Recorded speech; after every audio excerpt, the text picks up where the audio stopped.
Tu pèses sur play? Ouais. Non, c'est rewind, ça. Pèse sur play. Excuse-moi. Non, play, coudonc. Le truc avec le triangle, là, à droite, là. Oui, je le sais. Non, mal le faire. Tasse-toi de là. Non, là. c'est correct.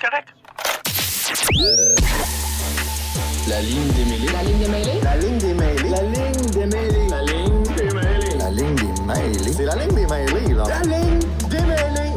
Mais je comprends pas ce que tu veux. Voici la ligne des mêlés avec Arnaud Gascon-Nadon. Là, c'est parti. C'est ça. Tu vois? 43 millions sur OnlyFans.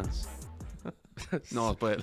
1,4 million par son top subscriber pendant 11 mois, ça. Puis c'est incroyable, hein? Moi, depuis notre podcast la dernière fois, je l'avais jamais vu une fois, cette fille-là. J'en ai parlé au podcast. Elle est partout, À quel point hein? notre téléphone nous écoute. Ça a pas de sens. 100%. Là, elle popait sur toutes mes affaires. Ah oui.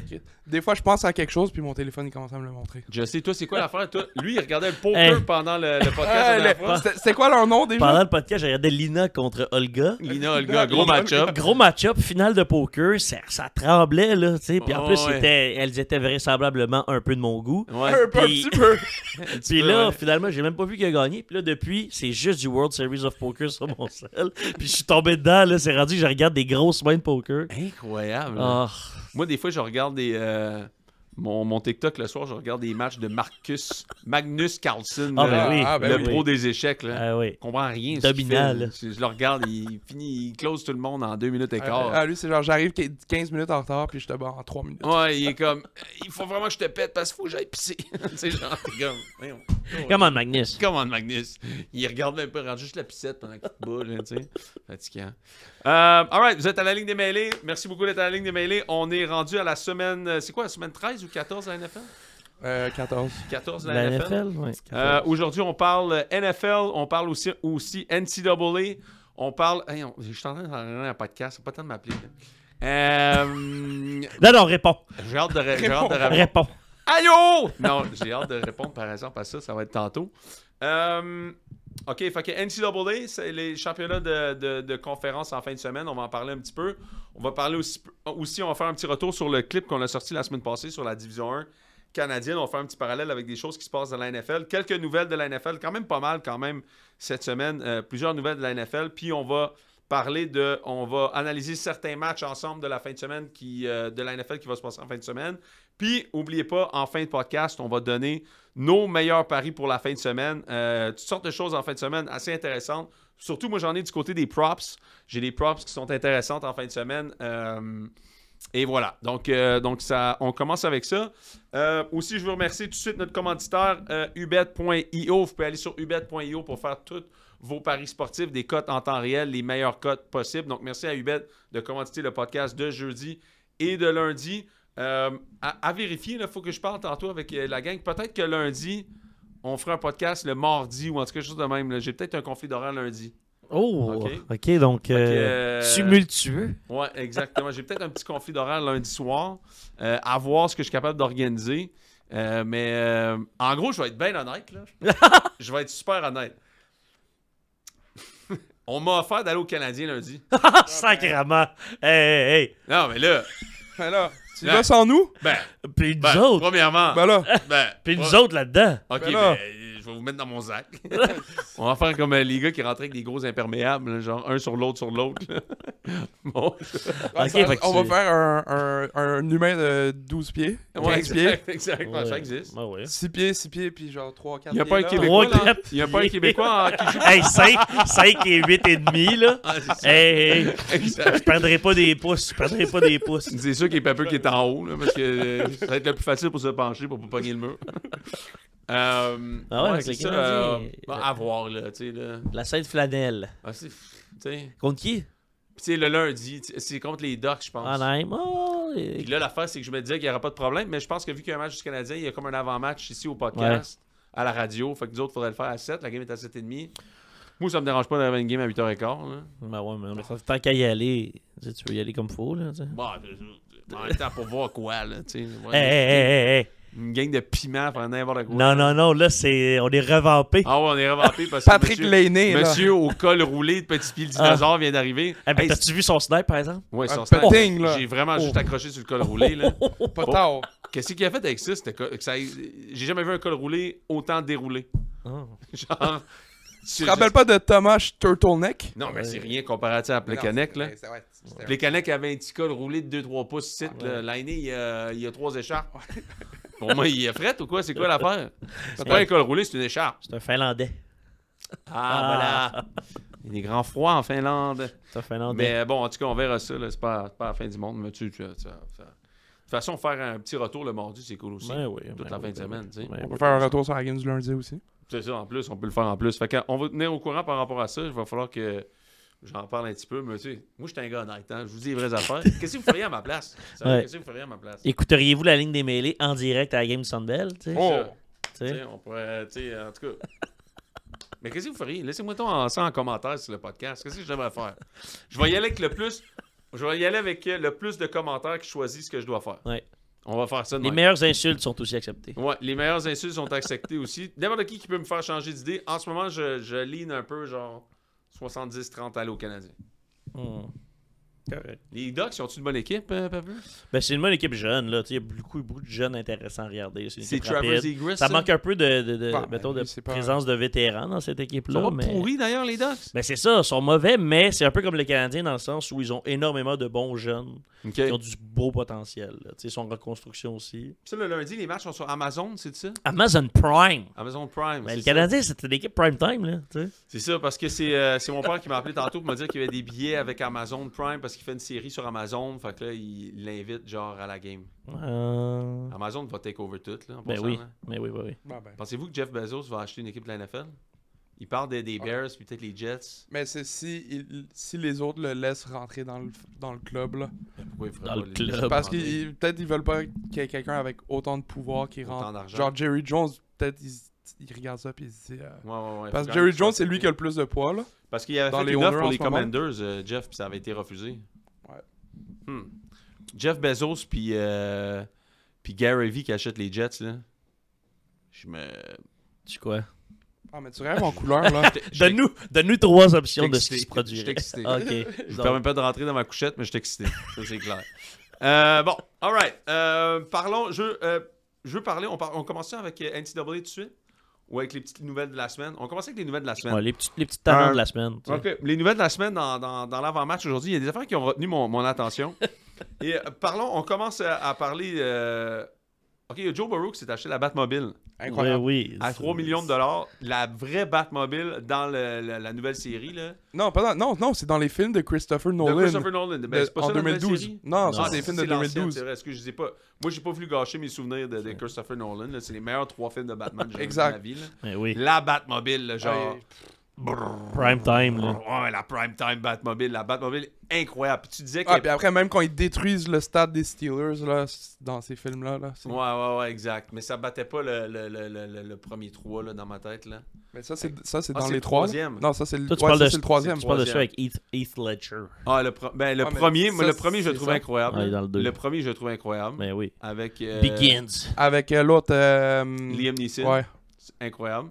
Après ça, Heath Ledger, légendaire. Puis le dernier, Ouais. c'est Tom Hardy. Puis Hardy, ouais. C'était bon aussi, ça. C'était pas pire. Avec, c'est Bane, ça, dans le Bane. fond? C'est Ouais, ouais. Ben, puis l'autre. I was born in the darkness. Lui, comme ça, là. Ouais, c'est cool. Comme Aaron Rodgers. Mais ça battait pas Comme les- Aaron Rodgers. Ouais, Ouais. exact. Aaron Rodgers.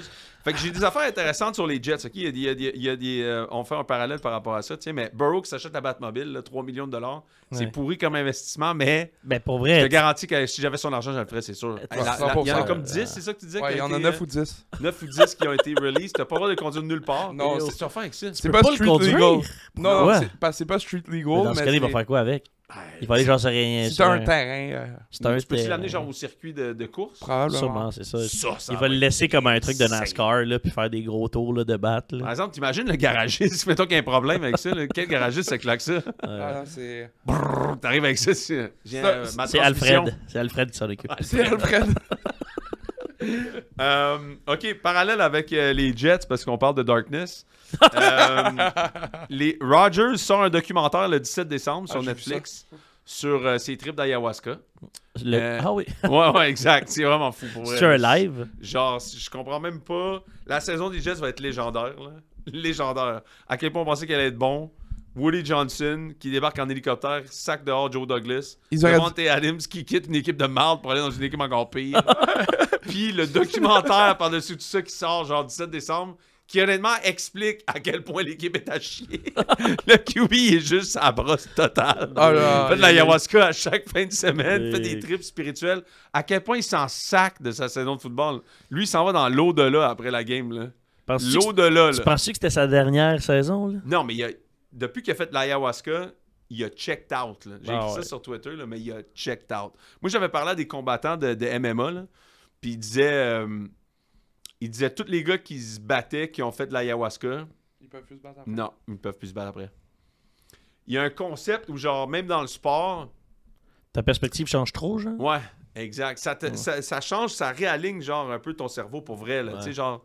Comment tu fonctionnes, tu réalises des choses, tu penses à des affaires que tu n'as jamais pensé. Faudrait trouver quelque chose, peut-être lui donner les CTE comme Jameis Winston. Hein, là. Exact. Ça c'est les good kind of CTE. Ouais, c'est ça, exact. En fait, c'est pas comme Antonio Brown et Le'Veon Bell. Là. Jameis Winston, c'est... C'est top tier. Top tier. Top tier CTE. Top tier, puis en plus... c'est exactement genre la zone que quand ça fait genre 5 drinks que tu prends, là, genre. T'as-tu vu après la game ce qu'il a dit? I pray to the Lord that he deliver me from throwing all these pick six. Hey, écoute, j'ai une statistique incroyable sur son dernier match. Ah, moi aussi. Il a lancé 497 verges et 171 verges à l'autre de retour équipe d'interception. Ah, mais moi j'ai vu. C'est le plus haut total de l'histoire de la NFL. Moi j'ai vu un autre, c'est le premier joueur qui lance en haut de 450 verges, 4 touchés, puis 3 interceptions depuis Jameis Winston en 2017. Ce que-là va finir premier dans toutes les catégories les plus insane de la NFL. Mais la dernière saison qui était au box là, avant que Brady vienne, là, il a lancé 5000 verges, 32 touchés, 30 interceptions. Ouais, c'est le club des 30-30, là, pas comme Guerrero, là, genre... pas comme Otani. Là, pas comme Otani, là. Imagine, il se claque un 40-40 bientôt, là, ça serait fou, genre. C'est genre le corps le plus rocambolesque de l'histoire. Quand Jameis Winston, il joue, tu bets sur le over parce qu'il va donner des points aux deux équipes. Aux deux équipes. Ouais, c'est vrai, c'est vraiment une bonne affaire. Ouais. Fait que Rodgers, il y a ça, OK? Il y a son documentaire qui sort. Il y a aussi, j'ai lu, qu'il y aurait sûrement un genre de... Pas de complot, là, mais dans le sens qu'il y aurait des grosses organisations de paris sportifs. À chaque semaine, depuis le début de l'année, la cote des Jets descend. Tu sais, ils sont toujours... ils finissent par être favoris dans la game. Là, cette semaine, ça a commencé à 7 côté des Dolphins, c'est rendu à 6. Tout le monde... Comme, ça se peut pas, tu sais. Puis là, je lisais du monde qui parlait de ça, puis il disait, écoute, c'est parce que c'est de la grosse argent qui fait bouger cette cote-là, là. Fait que c'est soit de la grosse argent ou des personnes importantes. Fait que est-ce que la grosse argent est en train de se ruiner complètement avec cette saison la plus épouvantable de l'histoire pour leur boîte de paris sportifs? Ou bien c'est des gens vraiment influents dans le milieu qui disent à tout le monde qui bête sur les Jets, puis finalement ils attendent que la cote soit là où ils veulent, et là ils mettent de l'argent contre les Jets depuis le début, et c'est genre le plus gros scam de l'histoire. Parce que ça fait aucun... Encore cette semaine, la cote a baissé. Ça n'a pas de bon sens. C'est une des pires équipes de la NFL. À chaque semaine, ils deviennent genre favoris. Ouais, ils sont comme quasiment... chaque semaine, on se demande comment ils sont favoris. On comprend jamais. Que tu les regardes, c'est pire qu'une envie de chier. Là. Oh. Quand tu les regardes, t'as envie de vomir dans ta bouche. Puis on rappelle aux gens à la maison que ça vient d'un fan des Jets. Là. Non, c'est un fan des Jets qui parle. Moi, pire, j'ai des reflux gastriques quand je les regarde. Là. Le match contre les Seahawks... C'est pire que d'avoir... Non, mais il faut le faire, le match contre les Seahawks. Là. 3 échappés sur les... Les Seahawks sont comme, prends-la à la game. Pète-nous 50-10. Ils sont comme, non. C'est pas d'implant. On va te laisser revenir. Puis l'autre théorie que j'ai vraiment vue qui serait vraiment drôle, c'est qu'en fait, Rodgers détestait tellement les vaccins puis la COVID que genre... Là, on est rendu un peu plus loin. Là, on est dans les vraies théories. Qu'il est allé jouer à Woody Johnson pour juste comme démolir Woody Johnson, détruire son organisation, que ça soit la pire année de l'histoire des Jets, puis après ça, juste partir dans l'au-delà. Dans l'au-delà au Costa Rica. Il pourrait fulfill le prophecy puis aller jouer pour les Vikings. Exact, puis finir ça, puis genre... Comme Brett Favre. Parce que Brett Favre, quand il est allé aux Jets, c'était pas fameux, là, puis après, il est allé aux Vikings, puis c'est pouf. Imagine, il arrive, il gagne le Super Bowl avec les Vikings l'année prochaine, puis là, il monte sur le podium, puis il dit... Woody Johnson, pour tout le malheur que t'as causé dans le monde, j'ai fait exprès, blablabla, il expose tout, puis après ça, il ride off in the sunset. Ça serait incroyable. Ride off. Ok, c'est des théories là-dessus. S'il y avait eu genre du papier aluminium, je me serais mis sur la tête, mais j'adore quand même les théories. Parlant des Jets, Mike Vrabel serait ouvert à devenir coach des Jets. Ça serait pas mauvais, ça? J'aime très bien ce match-là. J'aime ce match-là. Il faut juste que Woody Johnson débarrasse. Vrabel connaît la division. Vrabel connaît la division. C'est un Coach défensif. C'est genre, ouais, c'est ça. C'est comme un Rex Ryan Jr. un peu, là. Ça tombe dans la veine de ce que Woody Johnson aime, puis il est plus brillant offensivement que Rex Ryan l'était. Il y a quand même, il y avait Arthur Smith au Titan, il était capable de repêcher AJ Brown, utiliser Derrick Henry comme il le faisait, grosse ligne à l'attaque. Il était capable d'avoir. Il y avait beaucoup de talent là, à un moment donné aux Titans du côté offensif du ballon. Là, c'est rare quand même quand tu as des coachs défensifs d'avoir autant de talent en défensive. Moi, je l'adore, Vrabel, puis c'était un des meilleurs coachs contre le spread de la NFL quand il était là avec Tomlin puis avec tous les meilleurs. Là. Fait que, c'est un des meilleurs coachs de la NFL. Là. Ou, penses-tu, Parley, que t'adores la NCAA, penses-tu qu'il irait remplacer Ryan Day à Ohio State? Non. Mais je pense Pourquoi? pas. Je pense que À cause de lui, il veut pas aller à NCAA. Il veut pas aller, ouais, c'est ça. Je pense qu'il a dit. Je suis pas sûr à 100%, mais je pense que comme t'as raison. il a mis quand même. Genre, sinon, je pense qu'il serait NCAA déjà cette année. Ouais, c'est ça. Puis Comme j'ai vu sur beaucoup mettons, des pages de fans de Ohio State, des Reddit et tout ça, beaucoup de gens qui parlent, genre, soit ramener Urban Meyer. Ramener Urban Meyer. Ou Mike Vrabel. Y a quelqu'un qui peut m'expliquer comment Urban Meyer est passé Il du est encore dans les l'histoire discussions. à la pire dombe de l'histoire? Ah, Imagine, il revient mais et il gagne un championnat. Il a encore aimé à Ohio State. Genre, ce qu'il a fait ailleurs, c'est que. Mais les fans d'Ohio State, ils l'adorent encore. Là. T'as-tu entendu ce que Vrabel a dit sur Urban Meyer? Non. Il a dit ça récemment sur un podcast. Je pense que c'était au Manning Cast. Il a dit, il a vu Urban Meyer après un match quand lui était au Titan. Ah oui, j'ai vu. Il a serré la main, puis Urban Meyer dit, tu me rappelles de quelqu'un. Ah, genre. t'es qui? Il a dit, t'es qui? Il a dit, je suis Mike Vrabel, j'ai coaché avec toi 3 ans à Ohio State. Urban Meyer, il est gelé raide. Ah, non, Il a l'air. Mais tu peux pas ramener ce gars-là. Ouais. Avec ce que Mike Vrabel a dit, c'est quoi ce gars-là? C'est quoi ce gars-là? tu me Vous dis me quelque dites quoi, chose, vous toi? autres? Tu me dis de quoi, Qui, toi? vous? Il est comme, Mike Vrabel, top de la renommée de la NFL, tu m'as engagé à Ohio State, j'ai coaché avec toi pendant 3 ans. Hey, il faut être déconnecté en sacrament. Ah, vraiment, là. Urban Ça, c'est un autre tier de CTI, ça. Urban ça, Meyer, c'est c'est le- next level CTI, Ça, finalement. c'est le là. top tier. C'est le top tier. C'est comme... c'était comme le film... comment ça s'appelait ce film-là avec...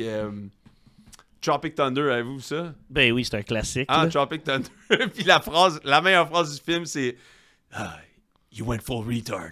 Never go full retard. Il disait ça à Ben Stiller sur son rôle. Go full Il retard. disait genre, il dit quoi qu'il dit? Forrest Gump, never went full retard.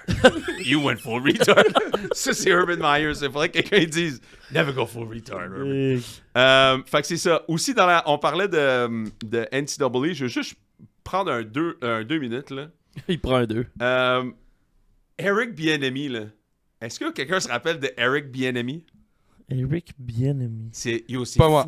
Honnêtement, votre visage me fait réaliser à quel point ça va... J'espère que ça va faire un Netflix special à un moment donné. Eric Bieniemy, là, c'était le coordinateur offensif des Chiefs depuis que Pat est là. Pat Mahomes est là. OK? Il y avait Andy Reid puis il y avait Eric Bieniemy. Pendant des années, tout le monde disait aux États-Unis, là, ils grimpent tout le temps des rideaux là, avec l'égalité puis tout ça. Là, il fallait qu'Eric Bieniemy devienne coach en chef. Vous vous rappelez pas de ça?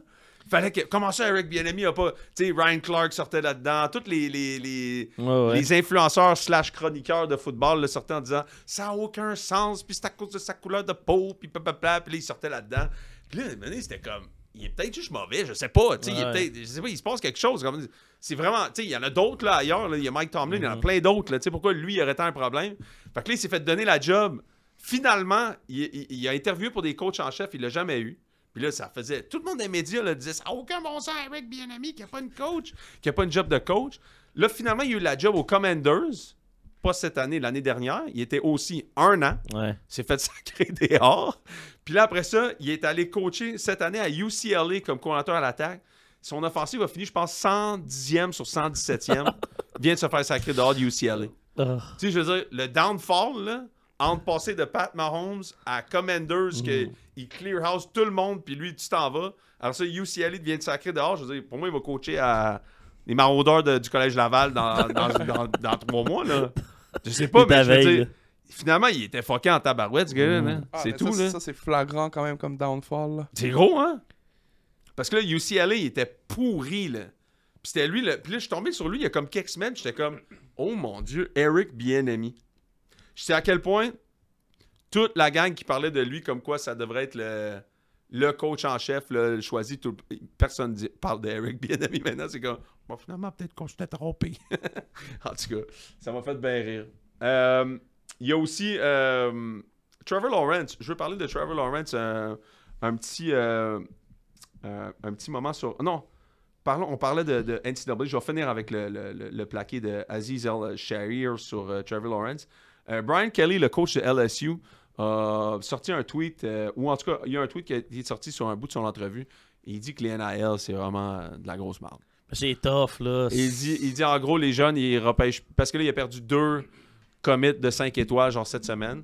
Puis il disait, tu sais, il a dit en gros, les jeunes, maintenant, Puis je veux faire un parallèle parce que le clip qu'on a sorti cette semaine sur la Division 1 canadienne, je parlais en même temps, je faisais la référence sur la NCAA puis les NIL, tu sais, puis comment tu vas faire pour attirer des jeunes. Écoute, imagine, le Brian Kelly, qui est le coach en chef de LSU, dit... C'est même plus à propos de culture maintenant, c'est même plus à propos, c'est juste l'argent. Ouais. Fait que imagine les Canadiens qui vont se faire offrir des sous ici. Je veux dire, raison de plus, là, je veux dire, t'es LSU puis tu dis l'argent mène le monde, tu sais, je veux dire, comment on va faire pour rivaliser avec ça? Mais Bryce Underwood, il aurait fait son cash à LSU quand même. Il aurait peut-être fait un peu moins, mais il aurait fait du cash à LSU quand même, là. Ça reste LSU, une école qui produit des QB comme... Mais alors, est-ce que Brian Kelly mentait ou quoi? Non, c'est pas ça, mais... Parce que moi, ce que je sais, c'est que... Fâché, moi, ce que je sais, c'est que Underwood, il était en visite à LSU contre la game contre Bama, qui se sont fait défoncer. Tu penses que ça a peut-être... Ouais, mais là, il a-tu regardé une game de Michigan cette année? Hein? Ouais, mais avec les 10 millions qui arrivent, puis tu te dis, genre, bon, je vais aller... parce que tu vas à Michigan, il se dit, parce que LSU, leur QB, il a l'air de revenir l'année prochaine, là, Newsom Meyer, là. Ouais, mais il a pas cassé rien cette année, là. Non, mais... Tu sais, ça reste un true freshman. Ça va être un true freshman, là. Qui va être starter un true freshman à un gros programme comme ça, là. À Michigan. Même... Tu sais, c'est même pas sûr qu'il va start à Michigan l'année prochaine, là. Ben oui. Ils ont lancé 60 verges contre Ohio State. Ben. Oui, non, mais... T'aurais lancé 62. Ils sont en train de parler des transfer QB. Ils pourraient amener un senior pour 1 an, puis après, les 3 autres années, ça va être Bryce. Écoute, si... Je sais pas si vous avez entendu l'histoire, là, Portnoy l'a raconté un peu, là. Ouais, Portnoy a contribué à ça, là. C'est Larry Ellenson, en gros, qui est rentré dans le portrait. C'est le cofondateur de Oracle, la grosse compagnie de software aux États-Unis. Il vaut 226 milliards. C'était une couple de bidou. Il vaut 226 milliards. Puis sa femme, sa nouvelle femme, est une alumni de Michigan. Ouais. Puis elle a dit, là, Larry, il faut qu'on fasse quelque chose. Puis elle a dit, qu'est-ce que tu veux qu'on fasse? Fait qu'elle a appelé Portnoy. Elle a mis Portnoy sur un Zoom. Portnoy, il arrive avec elle. Il sait pas c'est qui. À Star, c'est Larry Ellenson qui est à côté. Portnoy était comme... OK. Puis ensemble, ils se sont dit combien ça va coûter, genre, pour un Bryce Underwood. Puis Larry Ellenson a fait un chèque. C'est 2,5 millions par année pour Ellenson. Ça torche-tu, tu penses? Fait que c'est ça. Toute ma théorie, c'est que, genre, quand des gars de 226 milliards se mêlent de ça, là, comprenez-vous à la maison, là, genre, on pourra jamais rivaliser avec ça, là. Mais c'est ça que je t'ai dit la dernière fois, c'est que le début, là. C'est surtout que le pour début, Michigan. là. Michigan qui ont ça comme banque, là. C'est que le début. Aïe, aïe, aïe. C'est que le début. Il y a des multi-milliardaires aux États-Unis qui sont des alumni de certaines universités et qui veulent contribuer au sport, comparativement à ici. Fait que si la culture est plus valorisée là-bas pour les jeunes, pourquoi pas aller là-bas, tu sais, tant qu'à y être? Tu check Oregon aussi. Oregon, ils ont le je sais pas, le CEO de Nike. C'est Phil Knight. Ouais, il est allé à Oregon. C'est son club, là, en fait. C'est le plus ça. gros booster depuis le début. Mais ça va se diriger vers des masses salariales, là, je peux pas croire. Ben, regarde, comment ils organisent déjà ça maintenant? D'ailleurs, Andrew Luck vient d'être nommé GM de Stanford cette semaine. Okay? Et il est revenu sur Twitter avec des tweets incroyables. Ouais, je sais, il recrute en plus. Il fait Captain Andrew Luck. Il est écœurant, Andrew Luck. Mais ils ont des directeurs généraux maintenant, les universités américaines. Ouais. Ça fait déjà quelques années qu'ils ont implanté ça. Puis, en gros, la plupart des équipes de SEC avaient déjà des directeurs généraux avant parce que quand ils n'avaient pas le droit de payer tout le monde, ils payaient quand même tout le monde. Fait qu'il fallait que les salaires se sortent un peu. Mais là, étant donné que maintenant, c'est rendu légal, toutes les équipes ont des directeurs généraux. Puis une des jobs des directeurs généraux, c'est d'avoir un assistant aux finances pour voir combien qu'on a par année pour dépenser. Puis ils allouent l'argent à des joueurs. Puis cette année, Ohio State, qui vient de perdre contre Michigan, c'était déjà un peu connu en début d'année. C'était 25 millions qu'ils avaient déboursé pour l'équipe qu'il y avait sur le terrain. À l'année 2 des NIL. Fait que moi, c'est tout ça. C'est dans 10 ans. Comme n'importe quoi, ça va grandir. Et il va y avoir de la compétition qui vont s'installer. Puis des Larry Ellenson qui n'étaient pas impliqués, là, s'impliquent. Puis là, ils viennent de signer Bryce Underwood, puis il va dire « Hey, c'est le fun de gagner, on peut-tu aller en chercher un autre? T'sais, moi, 2 millions, c'est rien, là. On est capable d'avoir 4 joueurs à 2 500 000 par année. Ouais, OK, go, on va y chercher, là, let's go. » Ah, puis tu vas voir de plus en plus d'équipes qui vont... comme, mettons, Oregon les 2 dernières années. Les 2 dernières années d'Oregon, l'année passée, Bo Nix. transfer. Cette année, Dylan Gabriel. Ouais, c'est ça, exact. De Auburn. Cette année, Dylan Gabriel. Mhm. Tu sais, peut-être qu'ils vont se dire, c'est plus facile. Tu sais, on va juste pogner un senior qui a de l'expérience, on va le payer. Puis Ouais. Tu vois, j'ai même vu... Là, les petites écoles, ils vont former des QB. Nous, on va juste les acheter quand ils vont être prêts. On va les acheter quand ils vont être prêts, exactement. Puis les gars vont se faire, pendant 2 ans, vont se faire un gros salaire. Puis ils vont rouler comme ça. Puis tu vois, excuse juste 2 secondes, Pepper, j'ai vu une affaire avant que je l'oublie, mais le carrière de Oklahoma State, je pense, vient d'être clairé par la NCAA pour revenir pour une 8e année. Mais il y a aussi l'ancien QB de Michigan, Cade McNamara, qui vient d'être... il a déclaré qu'il allait... Revenir? Ouais, ben non, mais il a transféré à Iowa depuis qu'il est parti de Michigan. Mm-hmm. Parce que, tu sais, ils ont mis J.J. McCarthy à sa place, puis lui, il voulait pas être sur le bench. Mm-hmm. Mais c'était pas des très belles années à Iowa, il s'est blessé et tout.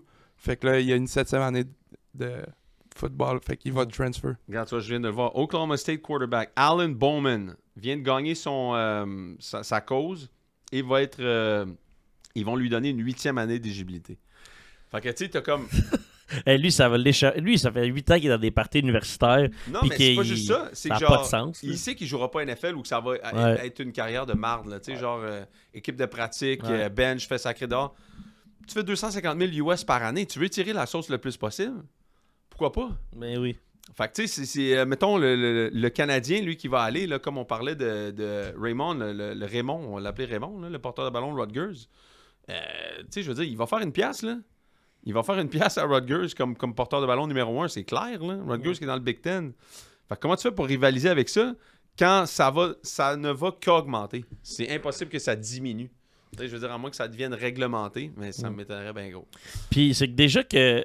Tu sais, la NCAA, c'est souvent les mêmes, mettons, 25 équipes qui compétitionnent à chaque année dans le top. Les mêmes 8. Tout le temps les mêmes. Là, 5. Puis après ça, t'as tout le temps les mêmes. C'est ça, t'as tout le temps les mêmes 8 après ça que tu le sais qu'ils vont être dans cette espèce de top 25-là. Ouais. Mais là, ça va devenir juste encore plus élitiste comme organisation. Puis c'est dommage parce que ça me fait penser au baseball. Ça me fait penser à la MLB, où t'as aucune restriction au niveau du plafond salarial. Ouais. Puis où ça va être encore plus difficile pour les équipes qui n'ont pas nécessairement ces moyens-là d'aller chercher des joueurs. Parce que si justement, là, tu peux te fier peut-être... Le coach de LSU qui chiale, pour vrai, lui, genre, mange la marde, là, parce que anyway, tu vas aller chercher plein de bons joueurs.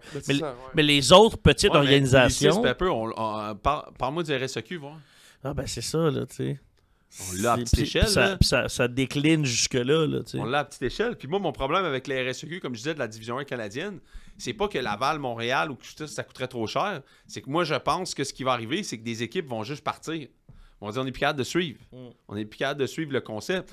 Mais ce qui est intéressant par rapport à ce que tu dis, par exemple, c'est qu'aux États-Unis, premièrement, il y a un meilleur bassin financier qu'au Canada là, et au Québec.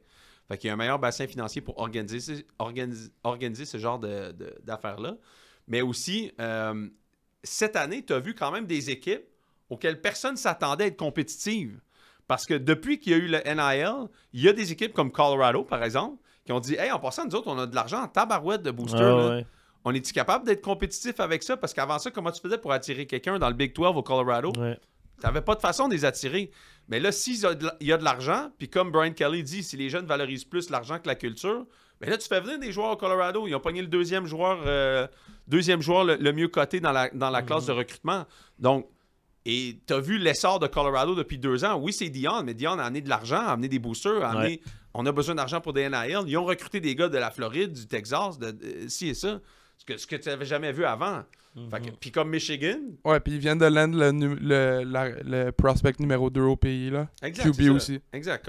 C'est ça. Puis comme, par exemple, Michigan, ben, eux traînent la patte un peu dans les NIL. T'sais, avant cette affaire-là de Larry Ellington, ils n'avaient pas de programme vraiment de NIL. Ils ne mettaient pas l'accent là-dedans comme Oregon fait ou comme d'autres équipes ont embarqué là-dedans les 2 pieds joints. Là. Fait que c'est pas vrai que c'est comme toutes les plus grandes universités qui ont embarqué là-dedans de la même façon. Fait que déjà là, ça peut redéfinir un peu le scope. Puis voir des équipes comme peut-être Boise ou Colorado, des équipes du Nord un peu dans des parties un peu plus éloignées qui n'arrivaient pas à recruter des joueurs à l'extérieur de leur région. Ils ont de l'argent de leur booster, puis hey, on est capable de faire de quoi, tu sais. Fait que ça peut être intéressant, mais le bassin d'élite peut grossir aussi d'année en année, là, tu sais, dépendamment de ce que tu es capable de faire. Fait que voilà. Fait que ça va pour les petites nouvelles de football de la fin de semaine. Y avait-tu autre chose? Tu voulais-tu parler du hit finalement, vite? Ah ouais, ok, je veux parler de Shahiz El-Shahir. C'est ça son nom? Ouais, à peu près.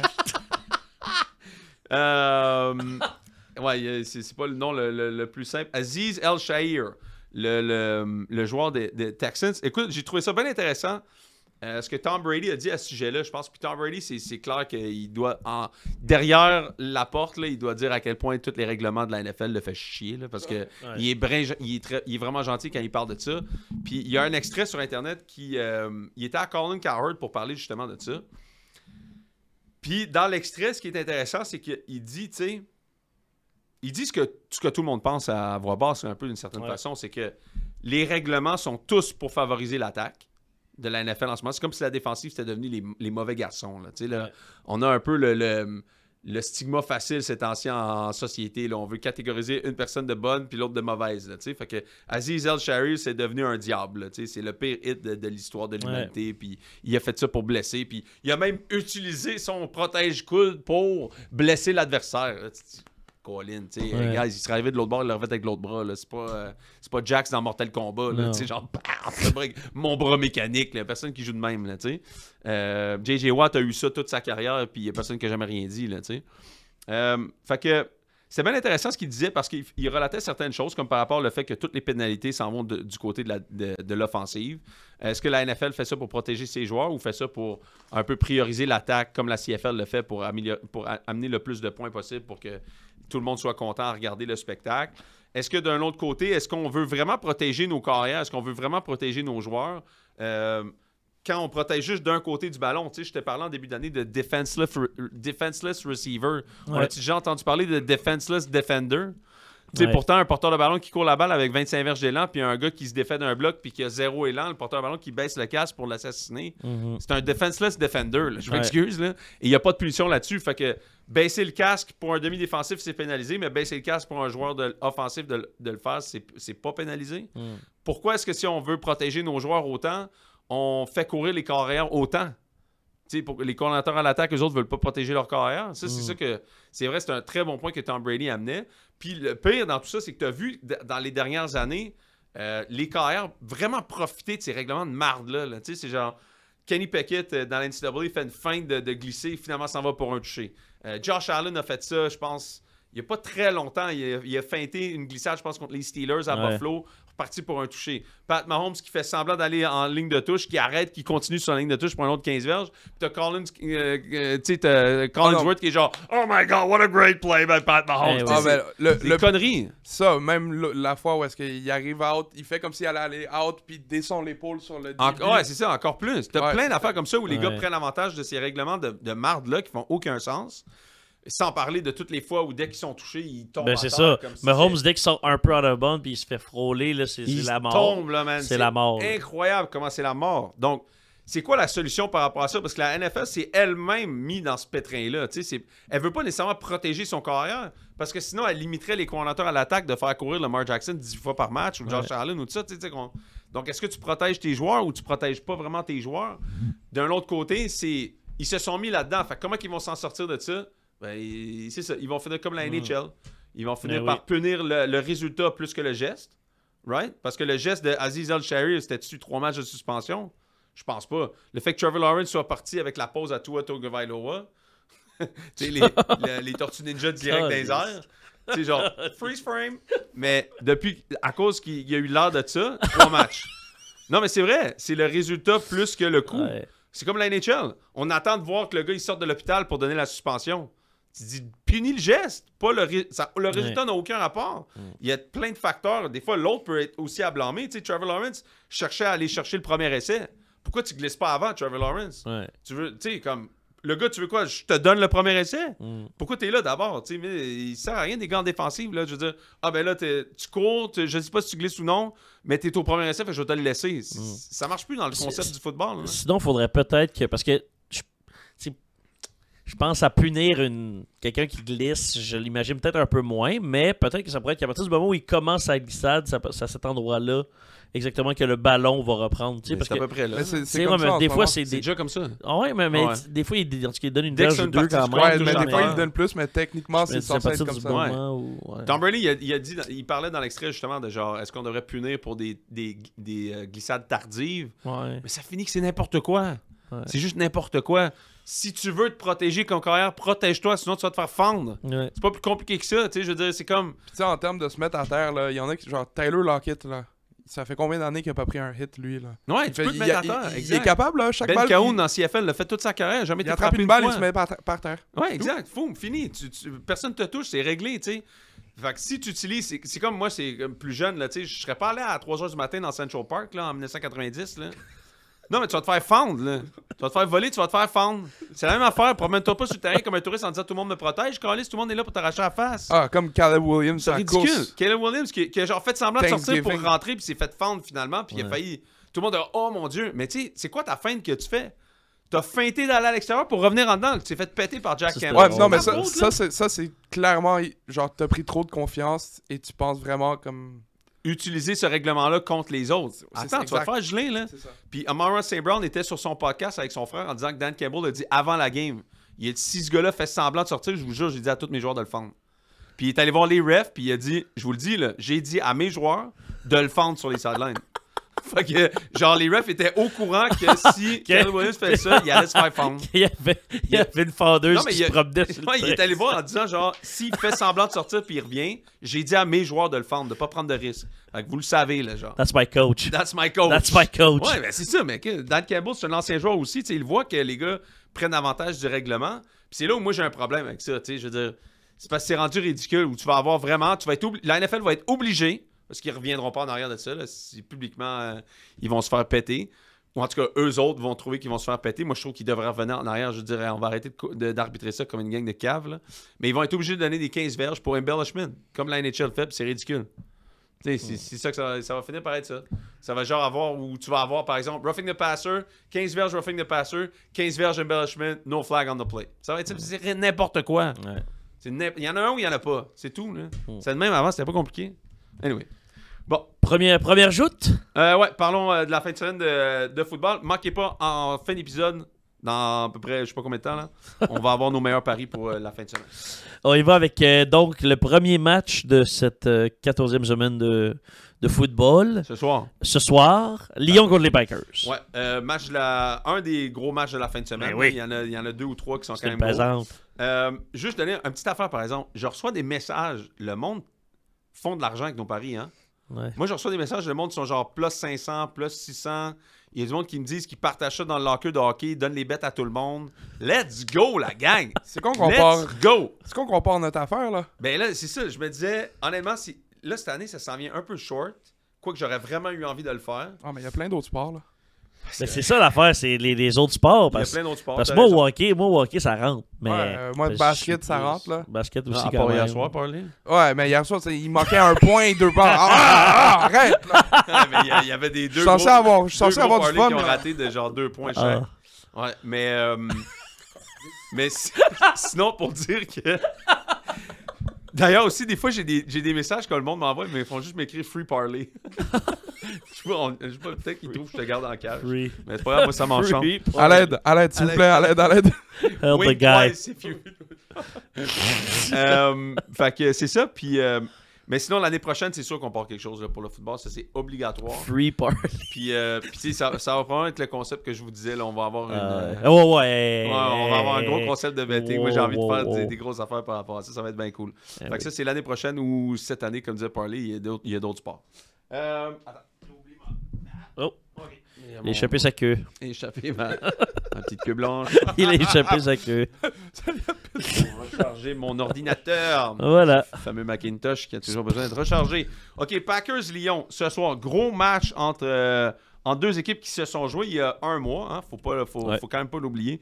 Ils se sont joués il y a un mois. Un match dans lequel les Lions ont battu les Packers 24-14. OK?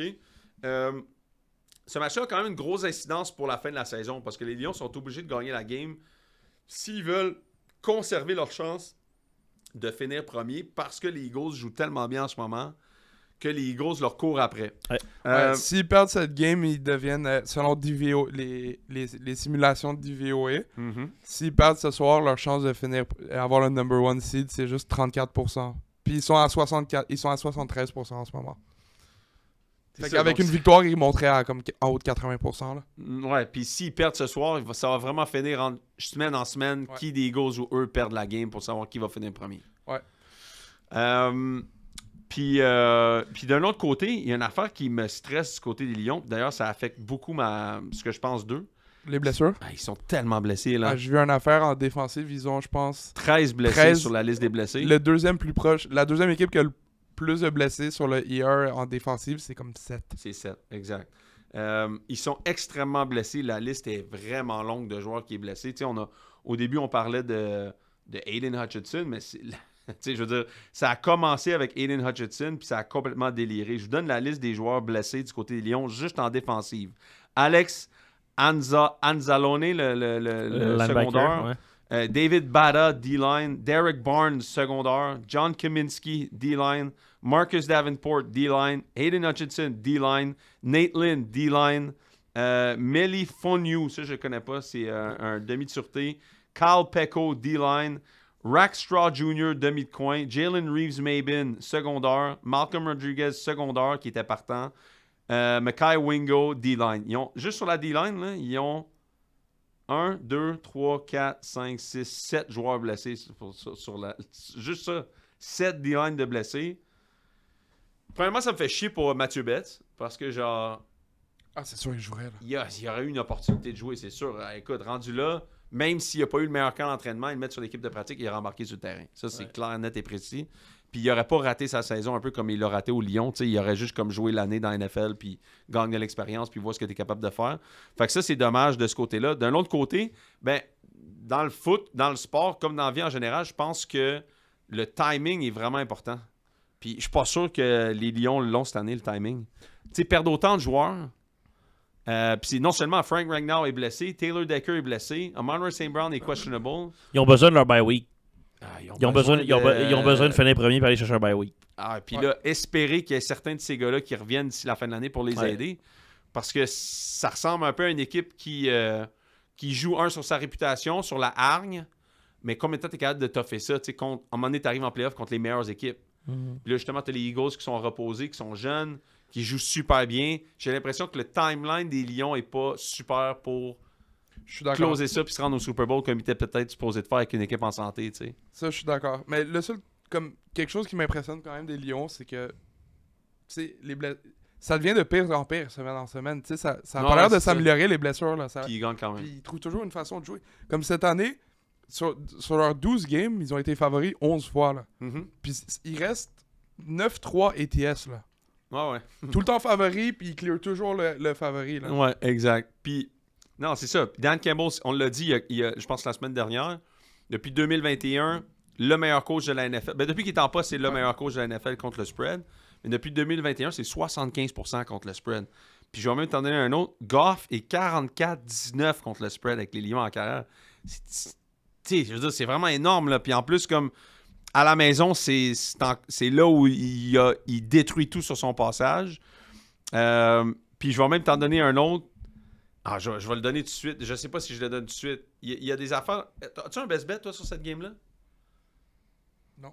Non, moi non plus. Mais je vais vous en donner un parce que quand même, il y a des choses intéressantes. Puis peut-être que ça va finir par être un bet que je vais faire. Mais Lafleur est 67% comme underdog. Ça, c'est de 1. Fait que Matt Lafleur, c'est un des meilleurs coachs de la NFL. 67% comme underdog. Ils ont perdu lors d'un game 24-14 contre les Lions à Green Bay il y a un mois. Donc, est-ce que ça donne de la motivation à Green Bay de se reprendre contre la même équipe un mois après? Fort probablement. Puis d'un autre côté, Jared Goff, comme je viens de dire, 44-19 ATS avec les Lions. À la maison, c'est encore mieux que ça, cette fiche-là. Puis regarde ça, je vais t'en donner une. En carrière, Jared Goff avec les Lions, quand la ligne passe... Quand la ligne, si tu veux, la ligne finalement le néglige par plus d'un point. Fait que la ligne au départ était à 5,5,5, elle est rendue à 3,5. Donc elle a bougé de 2 points en défaveur des Lions. Quand ça arrive et la ligne bouge par plus de 1 point contre lui, 14-2 contre le spread avec les Lions.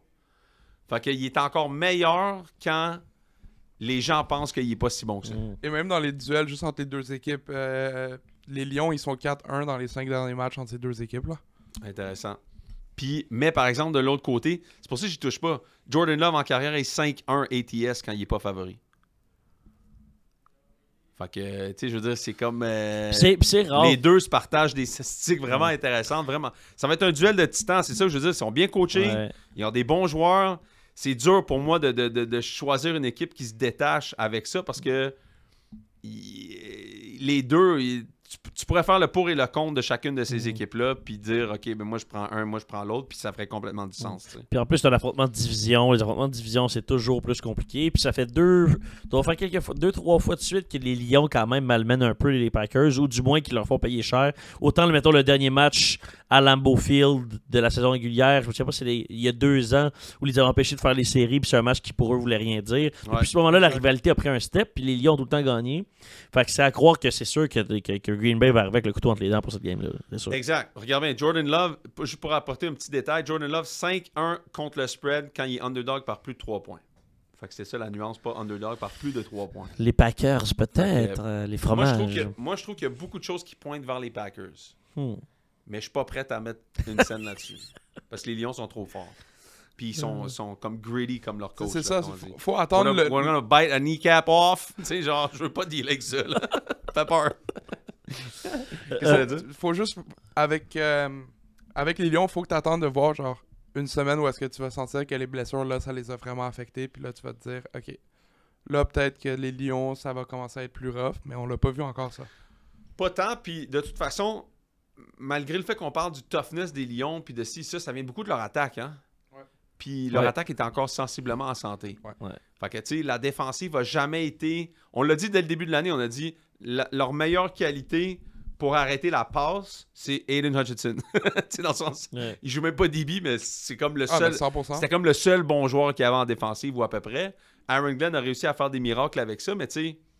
Est-ce que ça change quand même quelque chose au fait que c'est quand même une équipe qui est menée par l'attaque? Là, fait que, mais ça va être un tabarouette de bons matchs ce soir avec une grande instance sur la fin de la saison. Prochain match dont on discute, je crois que ça va peut-être être une défaite des Chiefs contre les Chargers. Match du dimanche soir. Oh, tu t'en vas d'accord avec toi. Dimanche soir? Ouais. Tu t'en vas déjà ouais, parce que j'ai regardé les matchs, puis en tout cas, selon moi, c'est le deuxième le plus intéressant, peut-être, de tous ceux qui sont là. Donc, je me suis projeté. Wow. Je me suis projeté. J'aime bien les phrases qui finissent où t'as plus d'air, là, tu sais. Je me suis projeté. Pas le débord dans chacune de ces OK, phrases. les Chiefs, honnêtement, déçoivent, là. Pour vrai, là. Ben oui. Ils déçoivent. Ben oui. Ils déçoivent grandement. Je veux dire, le match de la semaine passée contre les Raiders a comme ouvert bien des yeux à bien du monde, comme, OK, ouais, ils ont vraiment de la misère à plein de niveaux, là. Je veux dire, les Raiders, quand tu regardes, il y a une statistique avancée qui s'appelle le fourth quarter win-loss share, là. C'est comme un peu comment les équipes finissent les matchs, puis est-ce que l'équipe est supposée de gagner ou de perdre la game. Et tu as comme un vrai comme rapport de, bon, ben, telle équipe devrait avoir tant de victoires, par exemple, les Bengals cette année devraient en avoir 8, d'après ce ratio-là. Puis les Raiders, c'est la pire équipe de la NFL. Ben oui. Dans ce ratio-là, c'est la pire équipe de la NFL où ils auraient dû gagner seulement 13% de leur match depuis le début de l'année. Encore moins que leur fiche en ce moment. Fait que, tu sais, Antonio Pierce couvre les spreads, mais sur papier puis sur le terrain, ils sont pourris. Là, genre, ils sont vraiment mauvais. Mais le 19-17 contre les Raiders a ouvert beaucoup d'yeux à bien du monde, en tout cas, notamment les miens, sur des lacunes. Notamment, leur défensive ne joue pas aussi bien qu'elle jouait l'année dernière et en début d'année. Je veux dire, Aiden O'Connell les a traversés pour 340 verges. Ah, mais je l'ai check de week 1 à week 6. Qui était vraiment, là, ils étaient encore sur leur lancée de l'année dernière. Ouais, la défense, check de week 1 à 7, ils étaient à moins 16,9%. De DVOA. Ouais. Fait que, tu sais, si t'es à 0, ça veut dire que... Tu donnes ce que l'adversaire... Exact. Ouais, exact. Tu sais, c'est comme... T'as rien fait de plus, t'as rien fait de moins, c'est ce qui est censé se passer. Ouais, quand t'es dans le négatif, c'est... Tu fais encore mieux que ce que les statistiques... Avancé direct qui était attendu du jeu, mettons. Exact. Fait que là, les Chiefs, pour commencer l'année, de week 1 à 7, ils étaient à moins 16,9%. Ce qui est comme top 5 de la NFL dans les statistiques de fin d'année. Là. Ils étaient quatrième. Ouais. À ce point-là. Entre week 8 et week 13, ils sont à plus 35,9%. Le gap est de quoi? 50%? Ben, de moins 16 à plus 35, ouais. 50%? Wow! Ils sont, dans cette période-là, ils sont 24e dans la NFL. Ils se font traverser, là, grave. Là. Puis par des Panthers, par des Raiders, par des... C'est ça. Est-ce qu'ils sont fatigués? Ils ont-tu moins faim? Est-ce qu'ils prennent un break en plein milieu de l'année comme pour ça? Tu sais, je veux dire, il y a des équipes qui sont capables de fermer la switch puis de la remettre. Là. Puis pas juste ça, j'ai vu d'autres... tu sais, j'ai vu un tableau, les pires équipes de DVOA de l'histoire, mais juste les équipes qui sont 11-1. Ouais. Les Chiefs sont 2e. Ouais, mais au niveau différentiel, c'est la pire équipe 11-1 dans l'histoire. les Pats sont-tu pas loin aussi une couple d'années qui ont gagné le Super Bowl? Les Pats? Non? Non. L'équipe qui est numéro 1, c'est les Falcons, quand ils étaient 11-1 avec Julio Jones et Matt Ryan et tout ça. Carl Shanahan puis tout ça? Ah ouais? Mais tu sais, les Chiefs, mettons, moi je pense que je vous l'avais soulevé il y a peut-être 3-4 semaines que je trouvais ça louche que contre des équipes mauvaises, ça soit tout le temps serré. Ouais. Mais on se disait, bon, OK, le fait demeure qu'ils trouvent la façon de gagner quand même. Peu importe, ils sont quand même 11-1. Pourquoi, mettons, ce déclic-là s'est fait vraiment là de ton côté pour que maintenant tu te questionnes à justement si on est capable de flipper la switch? Si, genre, justement, ils ont quand même gagné, ils ont quand même trouvé une façon. C'est quoi que tu sens qui est différent, mettons? Moi, c'est la façon qu'ils n'ont pas réussi à arrêter le pass rush des Raiders. Tu me diras, Max Crosby était là, mais ils se sont fait traverser. Là. Leur ligne en attaque s'est fait défoncer contre les Raiders. Là. Puis ça, c'est pas bon. Là. Surtout du côté gauche, où ils n'ont pas de bloqueur à gauche. Là. T'es dans le dos de Pat Mahomes, c'est vraiment pas bon, parce que t'arrives en séries éliminatoires, puis tout le monde en a un ou deux gars. Là. Puis tu vas te faire fendre. Là. Joanne Taylor, l'autre côté, bloqueur à droite, t'as pas eu combien de pénalités en fin de semaine? S'il se pogne contre les Steelers au FC Championship, c'est Joanne Taylor contre TJ Watt? Good luck. Tu sais, c'est comme... Ils sont forts à l'intérieur, deux bons gardes, un bon centre, mais leurs deux bloqueurs se font traverser. Là. Puis ça, tu peux rien faire là, quand c'est ça. Je veux dire, les raisons pour lesquelles Tom Brady a pas gagné dans sa carrière, c'est tout le temps des D-line qui l'assassinaient avant qu'il lance la balle. Ouais. Si t'es pas capable d'arrêter la D-line, t'es pas capable de rien faire. De rien faire. Fait que les Raiders, tu me diras, c'est une bonne D-line. C'est le meilleur pass rushing rate, win rate de la NFL en ce moment. Là. C'est genre le nombre de 1 contre 1 qui gagnent, c'est eux qui gagnent le plus. Ils ont Max Crosby qui est un des meilleurs, mais il y en a d'autres. Là. Ils vont se pogner contre Von Miller, ils vont se pogner contre les Bills, ils vont se pogner contre les Chargers. Il y en a des Joey Bosa, Khalil Mack. Il y en a partout là, des bons pass rushers dans l'américaine. Fait que moi, ça m'inquiète beaucoup des Chiefs. Puis ce dont Parley vient de parler par rapport au DVOA de leur défensive, c'est quand même flagrant, un flip de 50%. Là. Ouais. Parce que l'année passée, tu courais à la balle, tu protégeais Pat Mahomes, puis tu étais bon en défensive. Là, tu n'es plus capable de le protéger, puis tu n'es plus capable de défendre personne. Non, moi j'ai un problème avec eux autres. Et dans le sens contraire, les Chargers, par exemple. Sens contraire des Chargers. Chargers, c'est la cédule la plus facile de la NFL depuis le début de l'année. Ouais, mais leur attaque, week 1 à 6, ils étaient, ils étaient à moins 8,4%, 32e dans la NFL. Ouais. Puis depuis, fait que week 8 à aujourd'hui, à week 13, ils sont montés à 9,6%, fait que 10e. Top 10 quand même. Parce qu'ils ont commencé à laisser Justin Herbert lancer la balle un peu. Exact. Ouais. Quentin Johnson n'est pas capable d'attraper un ballon quand même. C'est Lad McConkey qui attrape tout. Dick hands. C'est fou. Mais les Chargers, c'est la cédule la plus facile de la NFL depuis le début. Là. De loin. Ouais. Tu sais, je veux dire... Fait qu'est-ce que ça me dit? Pas grand-chose, en fait. Tu sais, les Chargers jouent... Tu sais, ils viennent de battre les Falcons. Falco est très difficile à savoir. Ah, mais ce match, en passant, tu sais, DVOA, ils ont un stat que ça calcule qui aurait dû gagner la game. Ouais, Falco contre les Chargers. Falcons contre Chargers. Dû les défoncer. Ah, c'est un des plus bas pourcentages que j'ai... Parce tu sais, si c'est 50%, ça veut dire que c'est un 50-50 game. Si t'es en haut de 50, ça veut dire que t'aurais dû gagner la game. Ouais. Les Chargers, je pense qu'ils étaient à 5,8%. Je sais.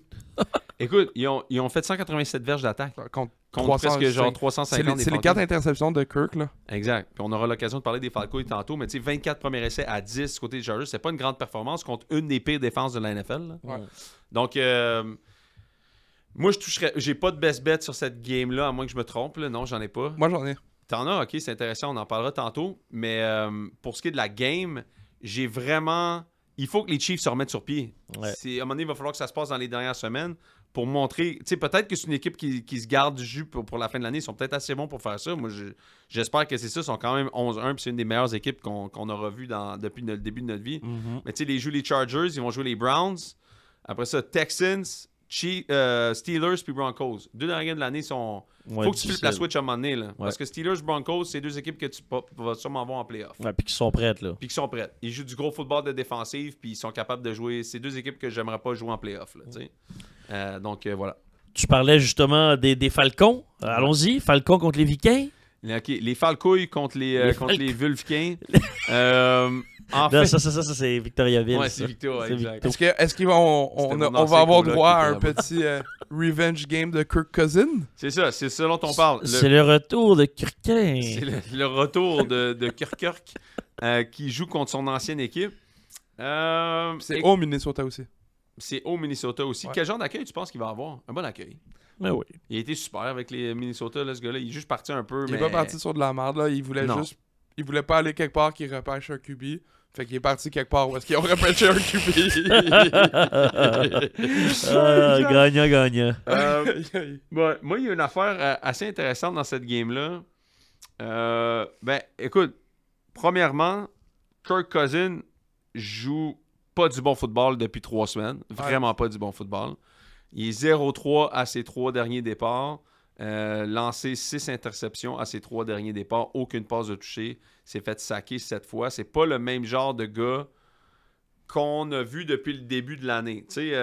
Puis de l'autre côté, les Vikings sont 4e pour les sacs, 3 pour les pressions sur le carrière, 2e pour la capacité de blitzer, la fréquence de blitz.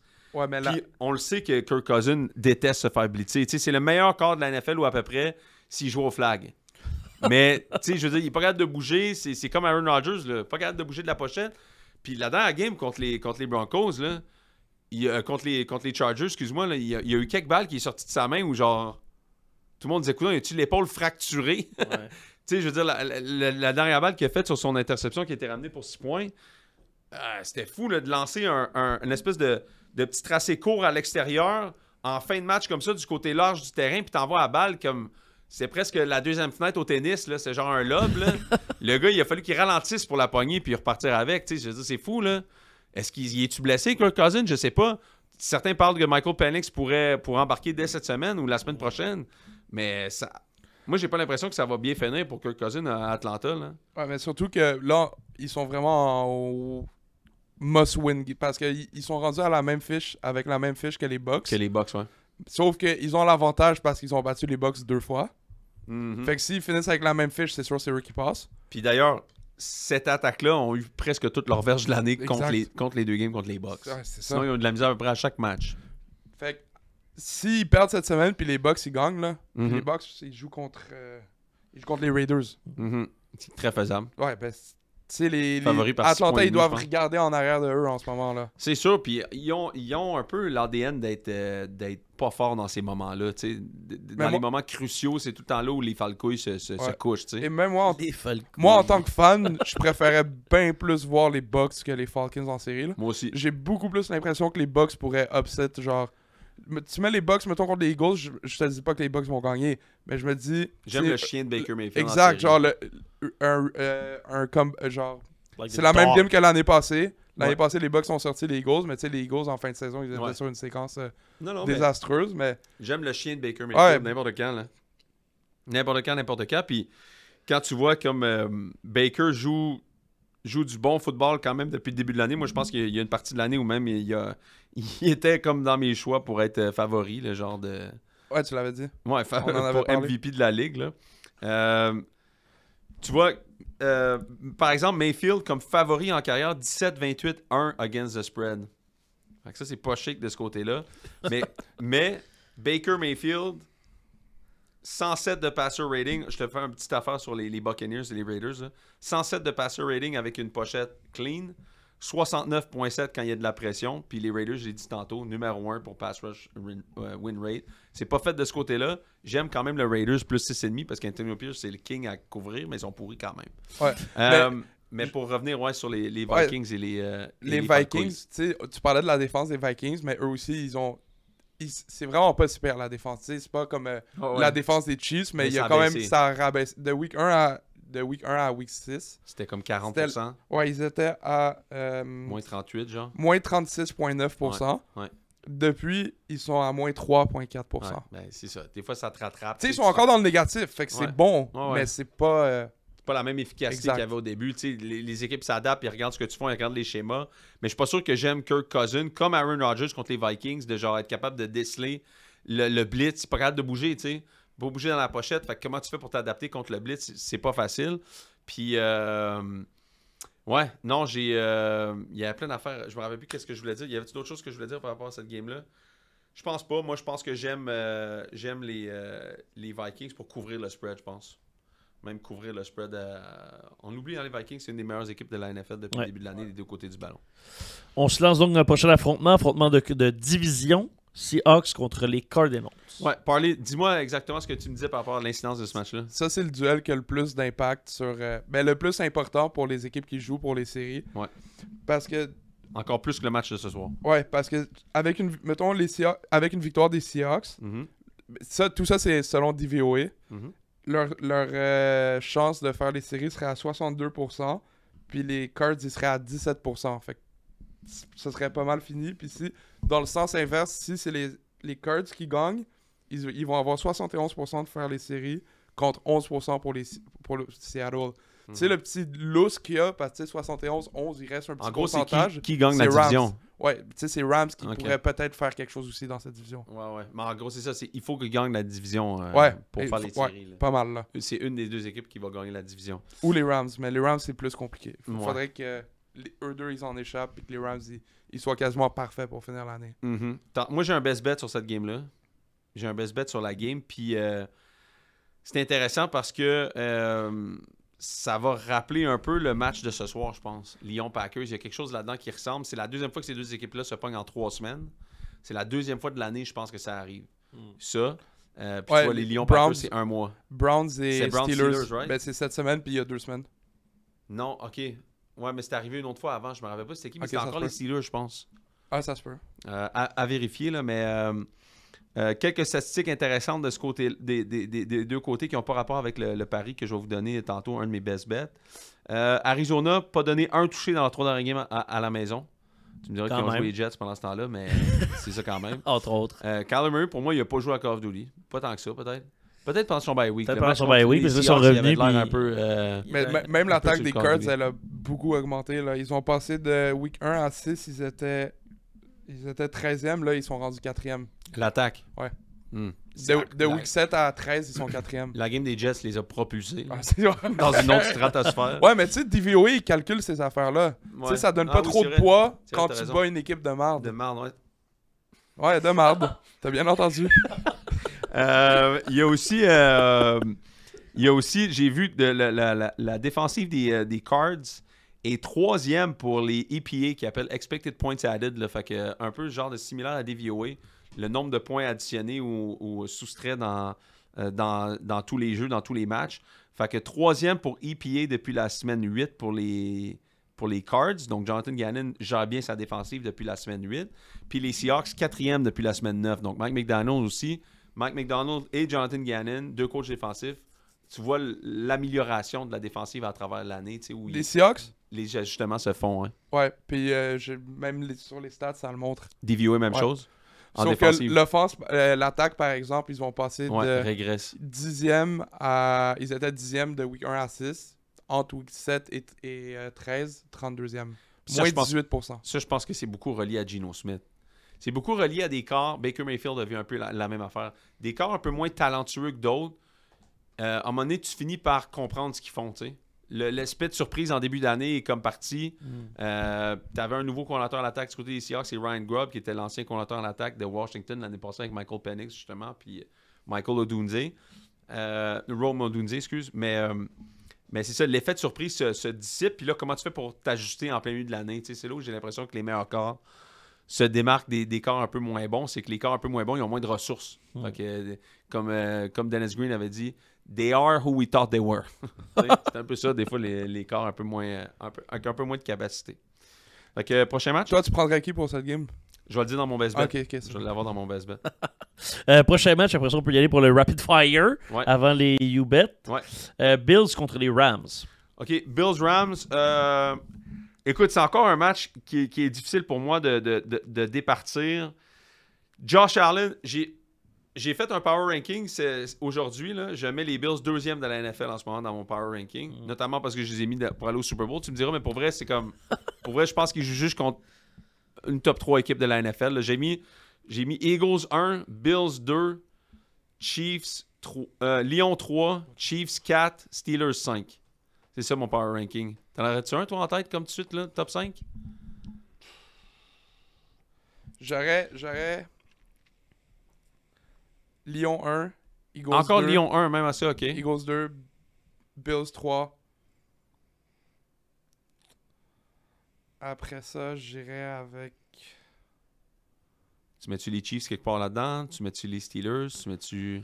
J'hésite entre Chiefs, Steelers et Ravens. Ouais. Parce que, tu sais, les Ravens, ils viennent, genre, ils ont pas la meilleure...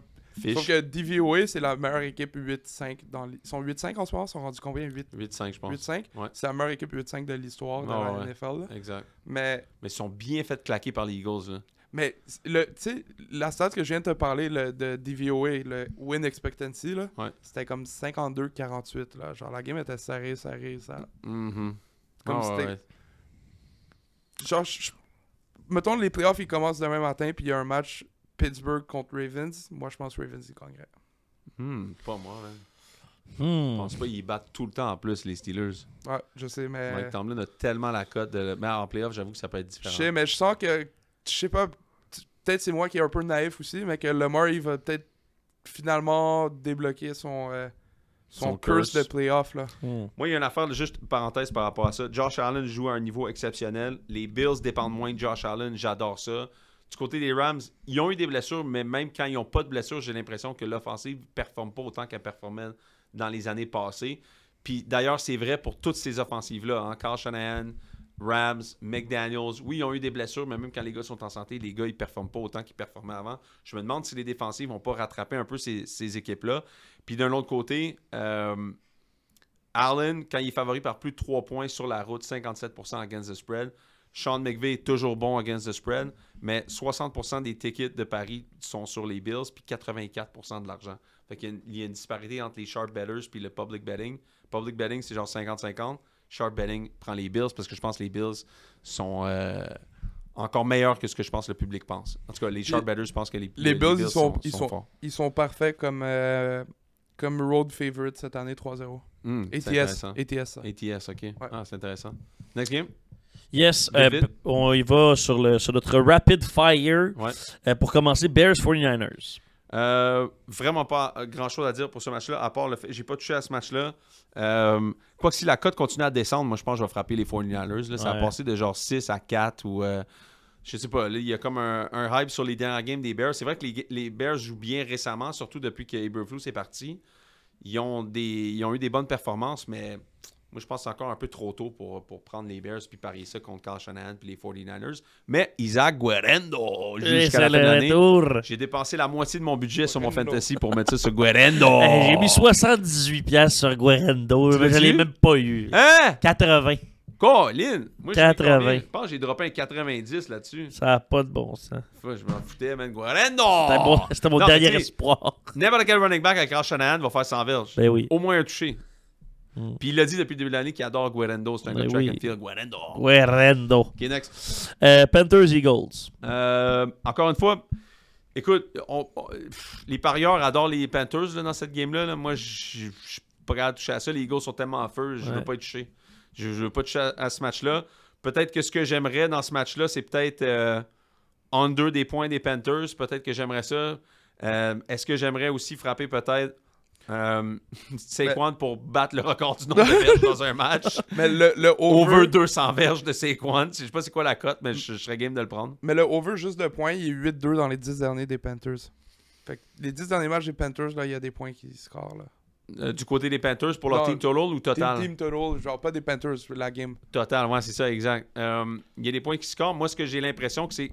Les Panthers sont 31e DVOA pour leur rush defense, pour leur défensive contre la course. Est-ce que ça veut dire que ça...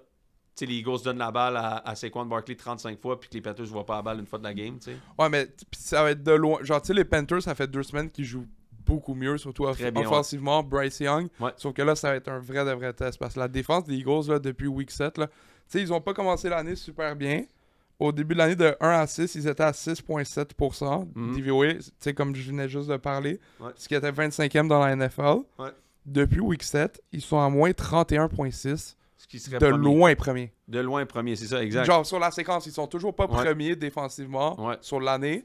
Mais depuis Week 6, ils sont de loin premiers. Puis ce qui a vraiment fait écarquiller tout le monde des yeux des Panthers, c'est la game contre les Chiefs. Mais quand tu nous sors la stats des Chiefs, qui performent à une des 5 pires défensives de la NFL depuis la semaine 7, on n'a pas le bon échantillon. Fait que là, on va en avoir un bon échantillon. C'est la pire les Panthers, c'est la pire défensive pour défendre le sol. 31e, en tout cas, pas la pire, mais presque. 31e. Puis les Eagles ont la meilleure défensive depuis la semaine 7 de la NFL. Donc, est-ce que c'est eux qui musellent complètement Bryce Young puis cette attaque-là? Puis d'un autre côté, ils courent la balle toute la journée avec Saquon. Bryce Young, par exemple, depuis la semaine 9 qui a été benché, 21e sur 36e dans la NFL des carrières. Fait qu'il joue comme plus un carrière de milieu de peloton. Ouais. Puis 13 qui appelle Big Time Throws, là, c'est des lancers de plus de 20 verges contre 4 passes qui méritaient d'être interceptées. Fait qu'encore une fois, des quand même bonnes statistiques des Panthers, mais n'a pas joué les Eagles en ce moment-là. Ouais, puis les Eagles aussi, le linebacker, là, Zach Bond, t'as-tu vu la comparaison avec l'année que Luke Kuechly a gagné Defensive Player of the Year? Non. Check. Les deux au même point. Là. Mais il ne gagnera pas, je te garantis. Non, c'est sûr qu'il ne gagne pas. C'est sûr c'est TJ Watt. Genre, j'ai regardé les cotes. Arrête, il faut que ce soit Myles Garrett. Mais c'est x15, Myles Garrett. Ouais, il fait. Ouais. Puis... Ok, oui, exact. Okay, oui, parfait. Si tu mets ta dent en dessous de ton oreiller, il va avoir un petit 2$ aussi qui va venir. Exact. Je veux juste 2 pièces en fait. Mais en tout cas, quand même, c'est sûr qu'il ne gagne pas Defensive Player of the Year, mais ça montre. Check, en niveau de tackle, il est à 118 en ce moment, Kuechly était à 102. Tackle for loss, il est à 6, Kuechly était à 7.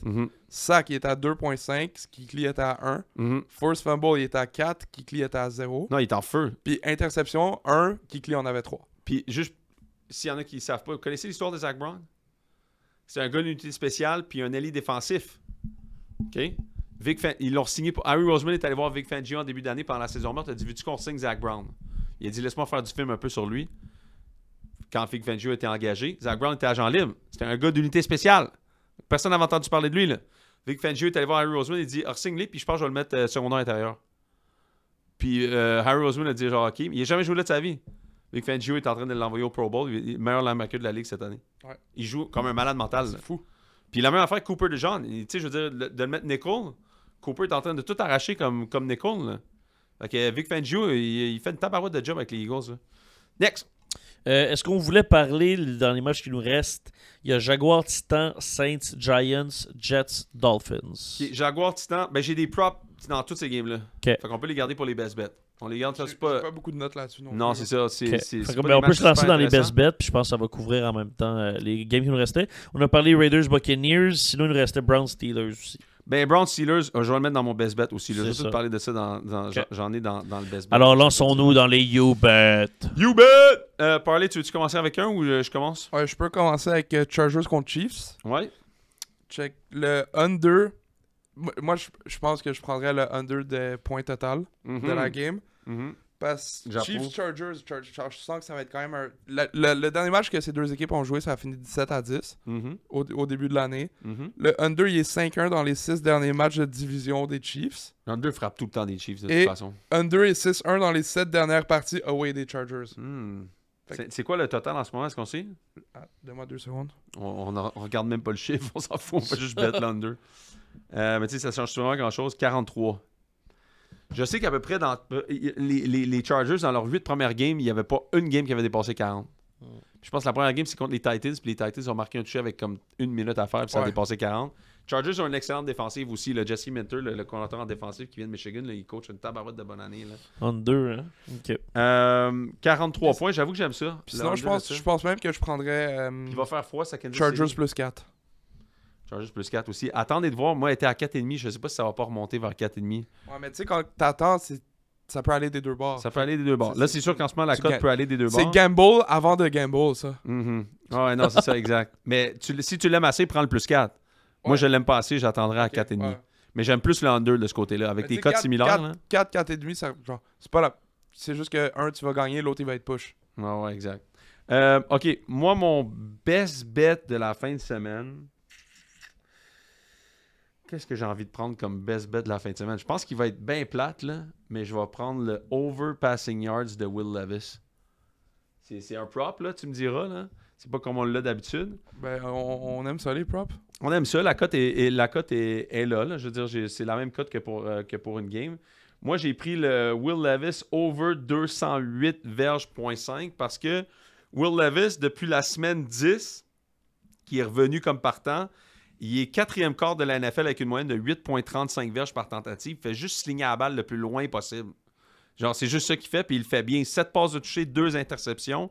De l'autre côté, les Jacks sont pas capables d'arrêter personne contre la passe. Ils sont en déroute totale. Trevor Lawrence se fait opérer pour l'épaule, commotion cérébrale, Tua Tagovailoa 2.0. Il sera plus là. C'est Mac Jones qui va être là. Fait que, est-ce que les Titans vont être à la maison? Moi, j'aime beaucoup le Will Levis over 208.5 verges. Je pense que la cote est encore à 1,90. Vous pouvez l'avoir encore en ce moment. C'est con, mais c'est mon bet préféré de la fin de semaine jusqu'à maintenant. C'est celui que j'ai fait en premier. Dans un autre prop, c'est peut-être pas mon préféré, mais j'ai Devon Cheney que j'ai déjà parié 57,5 verges over des verges pour Devon Cheney, running back des Dolphins contre les Jets. Les Jets ils n'ont pas été capables d'arrêter personne contre la course de l'année. Je veux pas. C'est même pas Robert Saleh ou quoi que ça. Ils se sont fait traverser semaine 1 par Jordan Mason des 49ers. Qui après ça, je veux dire, ils n'ont pas été capables d'arrêter personne contre la course cette année. Leur ligne défensive n'est pas capable d'arrêter les jeux au sol de personne. C'est une des pires équipes contre la motion dans la NFL. Les Dolphins font rien que ça. Puis les Dolphins sont tellement créatifs avec leur jeu au sol. Ils vont jouer à la maison. Moi, je pense que les Dolphins vont vouloir courir dans la face des Jets. Parce que si tu as le choix entre courir sur les Jets ou lancer sur les Jets, je pense que tu choisis, surtout si Sauce Gardner joue bien comme il a joué la semaine passée, tu choisis de courir le ballon. Puis tu cours d'en face à Sauce Gardner en plus. Fait que je prends devant le Cheney, qui pourrait être aussi combiné avec ses receiving yards. Là, je pense que ça pourrait être intéressant aussi. Je l'ai en fantasy, puis il y a beaucoup de catch quand même. Ouais, vraiment, vraiment souvent. As-tu autre chose? Ouais. Raiders Bucks over de la game. Point. Raiders Bucks over de la game. Pour les points, check. Le over est 4-5 dans les 5 dernières parties des Raiders, 7-2 dans les 9 derniers des Bucks, et le over est 7-0 dans les 7 dernières games entre ces deux équipes. OK, l'affaire qui me stresse un peu, c'est le pass rush des Raiders. Pass rush des Raiders, puis le match est vraiment important pour les Bucks, puis il n'est pas important pour les Raiders. Ouais, mais les Raiders, c'est comme... Ils vont trail, ils vont devoir lancer un peu. Comme ils sont quand même capables de... Genre, Brock Bowers est sensationnel. Sensationnel. Incroyable. Devrait être la recrue de l'année, de loin. C'est de loin, lui, Brock la vraie recrue de Bowers, l'année. Il est on pace, attends, je l'ai sorti là. Il y a presque 900 verges. Il est on pace pour 119 catch, 1252 verges.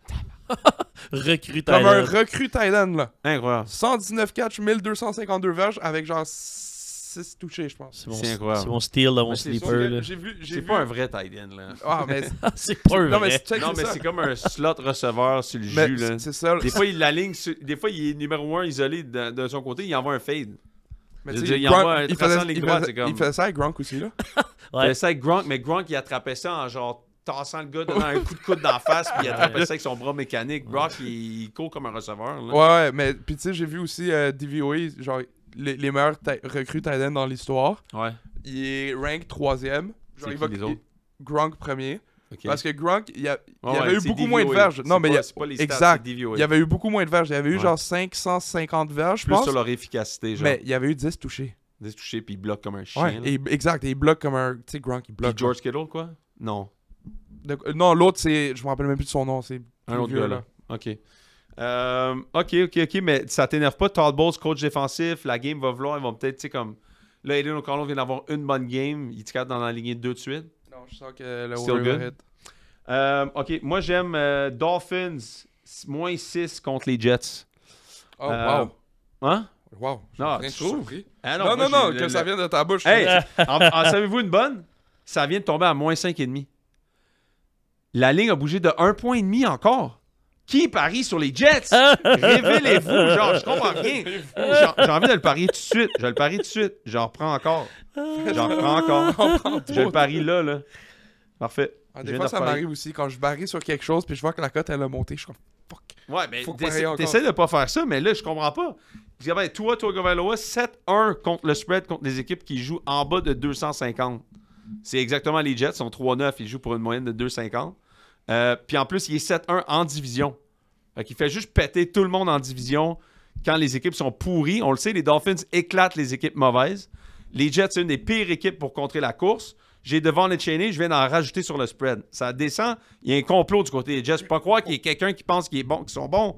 Sacrément, ils n'ont jamais vu cette équipe-là jouer, ils sont pourris. J'en ai rien comprendre. Fait que je viens de reparier sur les... Si tu veux un match, je pense que ça, à 5,5, là, si vous l'écoutez bientôt, là, courez là-dessus, je le prendrai encore à 6, puis je l'ai pris à 6,5. Je n'étais pas stressé de l'avoir à 6,5. Là. Moi, impossible que je qualifie ça de best bet parce que j'ai déjà rayé les Falcons de ma liste de bets. Ouais. Mais, quand même intéressant, s'il y a des courageux à la maison, vous pouvez faire ce que vous voulez. Mais Vikings sont 0-6-2 à leurs 8 dernières parties ATS en décembre. Vikings sont 0-6-2 ATS à leurs 8 derniers matchs en décembre. Fait que les 2 dernières années. Les 2 dernières années. Ouais. Il y a 4 matchs, puis fait qu'ils sont pas très très efficaces en décembre les 2 dernières années. Est-ce que ça va continuer cette année? C'est Kirk Cousins. C'est Kirk Cousins qui est l'autre bord maintenant. Oh! Fait que c'est reverse stats. Hey, Raheem Morris, le coach des Falcons, il avait dit avant, lui, il est vraiment suspect. Là. Il avait dit au début de l'année, il avait dit, j'ai engagé plein de coachs parce que je sais que je vais en perdre à la fin de l'année tellement qu'on va gagner. Fais-moi ta gueule, Raheem. Là. Genre, tu sais, déjà que tu as repêché Michael Penix en disant je voulais un. Tu sais, en tout cas, ça fait aucun sens. Les Falcons, c'est la pire équipe de la NFL en ce moment dont personne parle. C'est juste géré comme une gang de cabochons. Ouais, leur offense, ça fonctionne plus. 3 défaites de suite. OK, laisse-moi juste te parler brièvement. J'en ai 2 dont je veux parler dans mes best bets. Les Steelers. Pas le choix de parler des Steelers. Tomlin est 17-1 straight up à la maison contre les Browns. Ça fait 20 matchs de suite que les Browns perdent à Pittsburgh. Tomlin contre les Browns, quand il est favori par plus de 6 points à la maison, il est 9-0 straight up, 6-3 contre le spread. C'est la 2e game en 3 semaines. C'est un match que clairement Tomlin ne va pas vouloir perdre encore. Là. Je veux dire, c'est le meilleur raw coach de la NFL. Il va vouloir se craquer là-dessus. Il était sur Hard Knocks. On a vu le Hard Knocks des Browns. C'était pas chic contre les Steelers. Là. Il voulait les défoncer. Je te garantis qu'il va vouloir se reprendre. C'est la 4e fois excuse-moi, c'est la 12e fois depuis 2012 que ça arrive qu'il y a une équipe qui joue 4 matchs de division de suite. C'est le cas des Steelers. C'est la première fois dans la carrière à Tomlin. Et depuis 2012, sur les 12 matchs, c'est 9-3 contre le spread. Fait qu'il y a comme une espèce de... Tu connais tellement l'équipe, puis en plus, il la joue 2 fois en 3 semaines. Moi, je pense que Tomlin va vouloir défoncer les Browns. Puis les Browns sont si bons que ça. Ouais, Jameis Winston, tu le sais pas. À toutes les fois, c'est comme tout le temps un peu fuck all. Ouais, même les Browns ont perdu 5 away games de suite. Les Browns, celle-là, je suis pas sûr si tu l'as dit, mais 1-19 aux 20 dernières games à Pittsburgh. Ouais, 1-19? Ouais, 1-19. Ah, moi, j'avais vu 20 games de suite perdus. Peut-être que c'est 1-19, ça se peut. C'est pas fameux non plus. Là. Non, ça revient à... 0-20. OK, puis mon autre best bet que j'ai, ça se peut que ça soit mon bet la fin de semaine, pour vrai. Puis il faut toujours comme essayer de voir à quel point je suis motivé par les bets que je vous dis. J'aimerais ça les classer de 1 à 5, genre mes meilleurs. Mais là, pour l'instant, c'est comme comment je suis motivé ou l'information que je vous donne. Celle-là, c'est de la grosse information. Les Cards... fait que c'est les Cards et les Steelers cette semaine à qui ça s'applique. Deuxième fois qu'ils jouent les Seahawks en 3 semaines. Même affaire pour les Steelers et les Browns. Donc, la même règle s'applique. Okay? Si tu as perdu la première game, donc, ça s'applique du côté des Cards et ça s'applique du côté des Steelers. Donc, prenez ça puis réappliquez-le du côté des Steelers.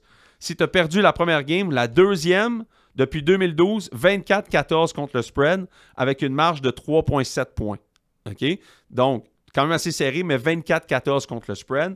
Puis, quand tu es l'équipe à la maison, ce qui est le cas... C'est-tu le cas des Steelers aussi? Les Steelers jouent-ils à la maison? Il faudrait vérifier, là. Je vais regarder pendant... Ouais, ils jouent à la maison, hein? Ouais. OK, fait que les deux, ça s'applique parfaitement.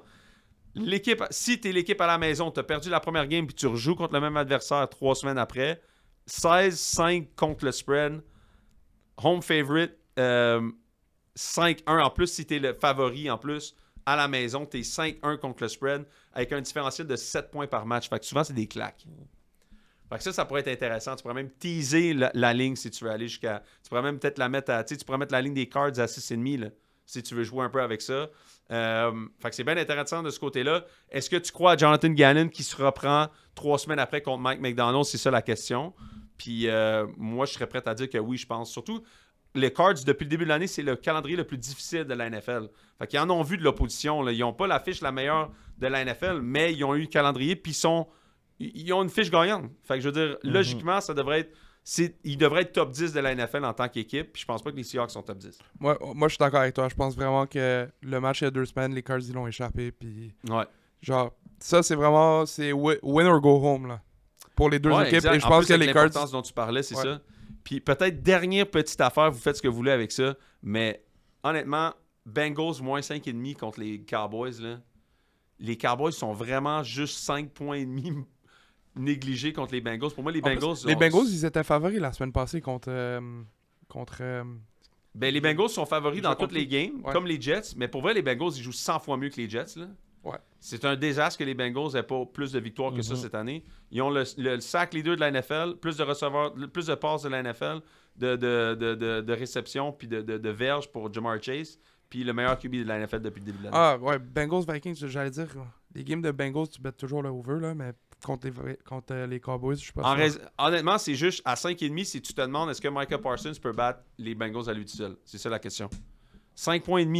Tu sais, si, mettons, Dak Prescott, il jouait, ça serait quoi la cote? Ouais, c'est ça la question. Là. Il était pourri aussi avec Dak Prescott. Là. Ils sont juste encore pourris. Là. Moi, je me demande c'est quoi le team total point pour les Bengals dans cette game-là? Ouais, c'est une bonne question. Vas-tu voir ça juste avant la fin du podcast? Ouais, je suis en train de checker ça. OK. Total est à 49,5.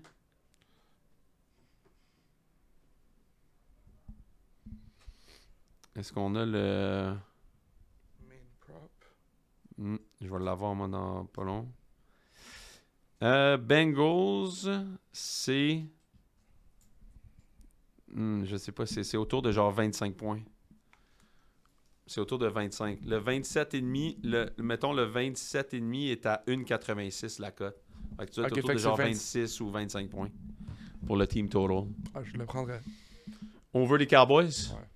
La question, c'est vraiment ça. C'est est-ce que Micah Parsons peut défoncer les Bengals à lui tout seul? C'est pas juste ça, en fait. Parce que les Bengals, ils hit toujours le over, mais c'est parce qu'ils jouent contre des équipes qui font des points, ils n'ont pas le choix de continuer de faire des points.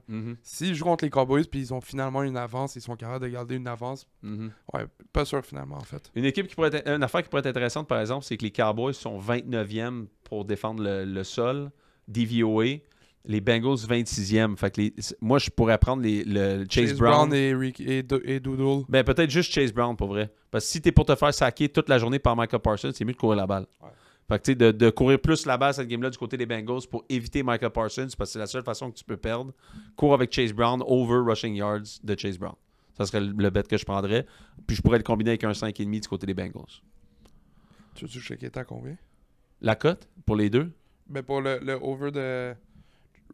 Rushing props, Chase Brown 72.5. C'est quand même beaucoup. Faisable. Mais ouais, faisable. Doodle est à 65.5. Faisable.